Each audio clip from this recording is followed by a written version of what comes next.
Hai Sobat KBMed, bersama saya Dr. Nugroho Nitiyoso. Di video ini, kita akan bahas badai sitokin pada COVID-19. Dan topik ini penting, karena kita tahu sebagian besar pasien COVID-19 bergejala ringan. Dan mungkin kita cenderung untuk meremehkan. Paling hanya batuk-batuk, isolasi mandiri 2 minggu, udah sembuh. Namun, yang mungkin kita tidak tahu, bisa aja pas minggu kedua atau ketiga, tiba-tiba gejala memburuk. Muncul demam tinggi, sesak napas, saturasi oksigen menurun, dan gangguan fungsi organ. Ini bisa disebabkan oleh badai sitokin, yang kalau tidak mendapat pertolongan segera, bisa berujung pada kematian. Nah, kita akan bahas berbagai hal tentang badai sitokin, mulai dari apa sih sitokin itu? Dan apa yang terjadi pada badai sitokin? Serta yang paling penting, bagaimana agar kita terhindar dari badai sitokin? Simak terus video ini. Pertama, apa itu sitokin? Kita tahu tubuh kita punya sistem imun yang berfungsi untuk membunuh bakteri atau virus yang masuk ke dalam tubuh. Yang kita perlu tahu, sistem imun kita ada 2 komponen utama. Komponen pertama adalah sel darah putih. Sel darah putih ini selalu berpatroli mencari bakteri atau virus. Misalnya, dia menemukan ada sel tubuh kita yang terinfeksi oleh virus. Kita tahu kalau virus itu berkembang biaknya di dalam sel. Jadi virus itu bersembunyi di dalam sel. Maka sel darah putih akan menghancurkan sel yang tadi terinfeksi oleh virus. Tapi kadang sel darah putih menemukan kalau ada banyak sekali sel yang terinfeksi oleh virus. Dia tidak sanggup untuk menghancurkan semua sel itu sendiri. Maka dia perlu bantuan sel darah putih yang lain. Bagaimana caranya dia memanggil sel darah putih yang lain? Adalah dengan melepaskan sitokin ke sirkulasi darah. Sitokin ini adalah komponen kedua sistem imun. Dia adalah zat yang berfungsi memanggil sel darah putih yang lain untuk datang membantu menghancurkan sel-sel yang terinfeksi oleh virus tadi dengan cara menghasilkan reaksi peradangan atau inflamasi. Kita semua pasti pernah mengalami peradangan atau inflamasi. Gejalanya demam, gak enak badan, menggigil, dan gak nafsu makan.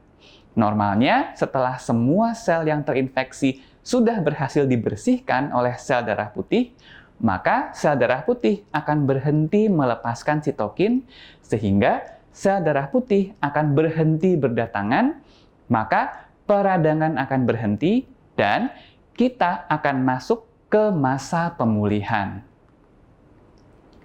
Tapi kadang, terutama pada pasien COVID-19 yang punya faktor risiko, misalnya belum vaksin atau diabetes, sel darah putih tidak berhenti dan terus-menerus melepaskan sitokin.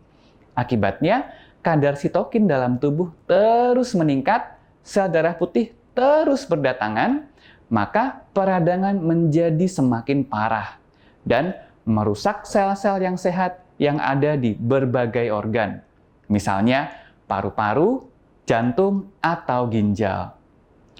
Proses inilah yang disebut sebagai badai sitokin, kadar sitokin yang sangat tinggi yang mengakibatkan peradangan yang merusak berbagai organ dan dapat berujung kematian. Bagaimana cara kita mengenali badai sitokin? Kalau kita terinfeksi COVID-19 dan mengalami badai sitokin, ada beberapa gejala yang akan dirasakan, terutama adalah perburukan gejala COVID-19. Dari yang tadinya mungkin hanya gejala ringan, misalnya tadinya hanya batuk-batuk aja dan saturasi oksigen masih normal di atas 95%. Semakin tinggi saturasi oksigen, artinya darah kita mengandung banyak oksigen, yang artinya fungsi paru kita masih baik. Saturasi oksigen bisa diukur menggunakan alat pulse oximeter yang kita gunakan di jari. Namun, karena badai sitokin, gejala bisa memburuk menjadi gejala sedang, ditandai oleh gejala pneumonia. Pneumonia adalah radang di paru-paru, dengan gejala-gejala seperti demam, batuk, sesak napas, napas cepat, dengan saturasi oksigen sudah mulai turun, antara 93 hingga 95%.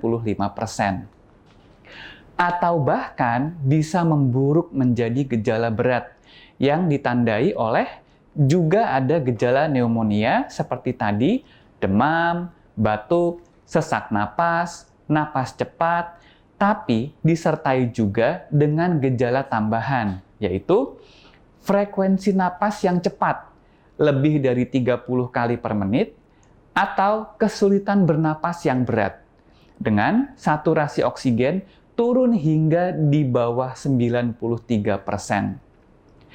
Apa yang harus kita lakukan kalau kita mengalami gejala-gejala badai sitokin?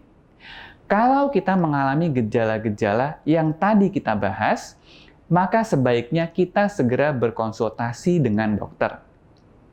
Bisa melalui telemedicine atau datang langsung ke vaskes. Dokter akan mengevaluasi gejala yang kita alami dan bila dirasa perlu, kita akan dirujuk untuk melakukan pemeriksaan lab darah dan ronsen dada atau CT scan, atau bahkan mungkin menyarankan Anda untuk segera datang ke rumah sakit untuk mendapatkan pertolongan. Karena badai sitokin adalah kondisi yang darurat yang membutuhkan pemeriksaan dan pertolongan segera. Jangan menunda-nunda, karena gejala bisa menjadi lebih berat, bahkan berujung pada kematian. Mengapa bisa terjadi badai sitokin? Belum sepenuhnya dipahami apa sebabnya, tapi berbagai penelitian telah menyimpulkan bahwa ada beberapa faktor risiko. Meskipun badai sitokin bisa mengenai siapa saja yang terkena COVID-19, tapi pada orang-orang yang punya faktor risiko, lebih besar kemungkinannya untuk mengalami badai sitokin. Beberapa faktor risiko ini antara lain, mereka yang belum vaksin COVID-19, kelompok lanjut usia, penderita diabetes yang tidak terkontrol, obesitas, dan kelompok dengan penyakit jantung atau paru yang kronis. Pertanyaan yang paling penting, apa yang bisa kita lakukan untuk mencegah terjadinya badai sitokin? Tadi kita bahas siapa saja yang berisiko mengalami badai sitokin. Dari situ kita bisa tahu bahwa cara untuk mengurangi risiko terjadinya badai sitokin adalah dengan menghindari faktor-faktor risiko badai sitokin. Misalnya, pertama, segera lakukan vaksinasi COVID-19 kalau kita belum divaksin. Kedua, secara rutin terapkan pola hidup sehat dengan tidur yang cukup, olahraga, dan gizi seimbang. Bila Anda diabetes, sangat penting untuk kontrol ke dokter secara rutin, periksa kondisi gula darah, serta minum obat secara teratur. Bila Anda obesitas, konsultasi ke dokter gizi untuk menerapkan diet kalori seimbang, serta pola hidup aktif untuk menurunkan berat badan. Bila mengalami penyakit jantung atau paru-paru yang kronik, penting agar Anda berobat secara rutin ke dokter untuk mengontrol penyakit kronik yang Anda alami. Namun, perlu diingat bahwa meskipun kita tidak punya faktor risiko, kemungkinan terjadi badai sitokin masih ada, meskipun lebih kecil kemungkinannya. Artinya, kita tidak boleh lengah dan tetap harus waspada. Kesimpulannya, badai sitokin dapat berakibat perburukan gejala bahkan berujung kematian, terutama pada pasien-pasien COVID-19 yang punya faktor risiko. Apabila kita mengalami badai sitokin, jangan menunda untuk segera berobat ke rumah sakit. Untuk mencegahnya, Segera vaksin jika belum, patuhi protokol kesehatan, dan terapkan pola hidup sehat. Like dan share video ini kalau bermanfaat. Terima kasih dan sampai jumpa. Salam KBMed.